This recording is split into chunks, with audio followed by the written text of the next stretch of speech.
Top quality और consistent performance के लिए सिर्फ सिल्वर पंप्स। टॉप क्वालिटी और कंसिस्टेंट परफॉर्मेंस के लिए सिर्फ सिल्वर पंप्स, नाम याद रखना।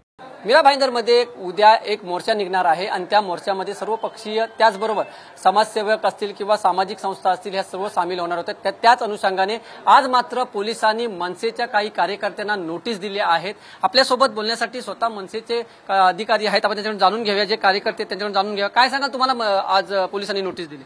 हे अशा प्रकारचे नोटीस आम्हाला वारंवार मिळतच असतात आणि ह्या नोटिसांना आम्ही घाबरत नाही।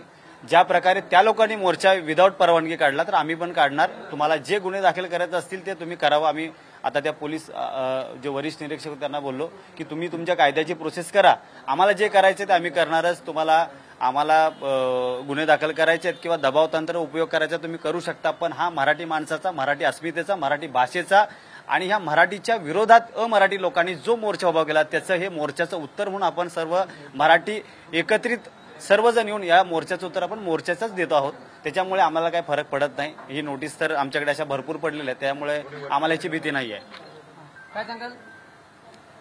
ज्या पद्धतीने इकडचे आमदार असतील, मंत्री असतील, ज्या पद्धतीने पोलीस प्रशासनावर दबाव टाकण्याचा प्रयत्न करत आहेत, कालपासून आमच्या कार्यकर्त्यांचे पत्ते घेतले जात आहेत, त्यांना नोटीसी दिल्या जात आहे। काही आमचे जे कार्यालय आहेत, मनसेच्या शाखा आहेत, त्या ठिकाणी पोलीस जाऊन बसलेले आहेत। आम्ही कधी येतोय आणि आम्हाला कशा पद्धतीने उचलून हा मोर्चा अमराठी भाषेविरुद्ध काढणार आहे, या लोकांना कसं एकत्रित करून उद्याचा मोर्चा कसा रद्द करण्यात येईल हा पूर्णपणे प्रयत्न चालू आहे। वरती आमदार मंत्री असतील, ते इकडचे सीपी असतील, डीसीपी असतील, यांना मोठ्या प्रमाणात दबाव टाकत आहे। पण असल्या कुठल्याही दबावाला महाराष्ट्र नवनिर्माण सेनेचे कार्यकर्ते आणि पदाधिकारी घाबरत नाही। यापूर्वी बघितलं असेल तुम्ही, टोलनाक्याची आंदोलनं असतील किंवा कुठलीही आंदोलनं असतील, हे आम्हाला रात्री आम्ही भूमिगत झालेलो आहे आणि दुसऱ्या दिवशी त्या मोर्चाला हजर राहून मोर्चा यशस्वी केलेला आहे।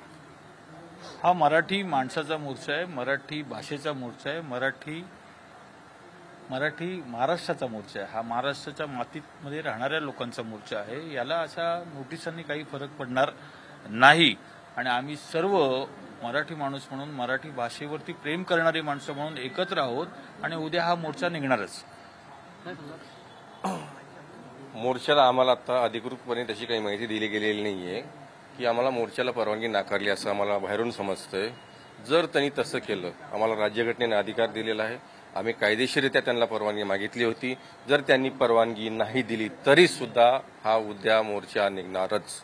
अजूनही आपल्यासोबत काही पदाधिकारी आहेत, त्यांच्याकडून जाणून घ्या। काय सांगा? कितीही त्यांनी विचार केला का हा मोर्चा थांबवण्यासाठी कितीही प्रयत्न केले तरी शासनाने सर्वांसाठी नियम सारखेच ठेवलेले आहेत। तरी मी हेच सांगेन का हे जर मराठीचं अस्तित्व या महाराष्ट्रामध्ये टिकवायचं असेल तर आजच ही वेळ आहे। त्यासाठी आम्ही सगळे एकत्र येऊन हे मराठी भाषा अस्तित्वात राहण्यासाठी, कायमची महाराष्ट्रात राहण्यासाठी आमचे प्रयत्न आहेत आणि आम्ही ते करूनच राहणार। महिला सुद्धा आपल्यासोबत आहेत, आपण त्यांच्याकडून जाणून घ्या। काय सांगाल तुम्ही? खरं तर इथे महाराष्ट्रामध्ये मराठीच बोललं गेलं पाहिजे आणि इथे आता सरकारकडून मराठीचा अपमान केला जातोय, मराठीचा गळा दाबण्याचा प्रयत्न केला जातोय आणि आम्ही हे कदापि होऊन देणार नाहीये। मोर्चा तर होणारच आहे। आम्हाला जरी कितीही नोटीस आल्या तरी आम्ही हा मोर्चा काढणारच असं ठामपणे हे सर्व पक्षीयांनी सांगितलं आहे। व्हिडिओ जर्नलिस्ट कृष्णासह मी वैभव घाग, TV9 मराठी, मीरा भाईंदर।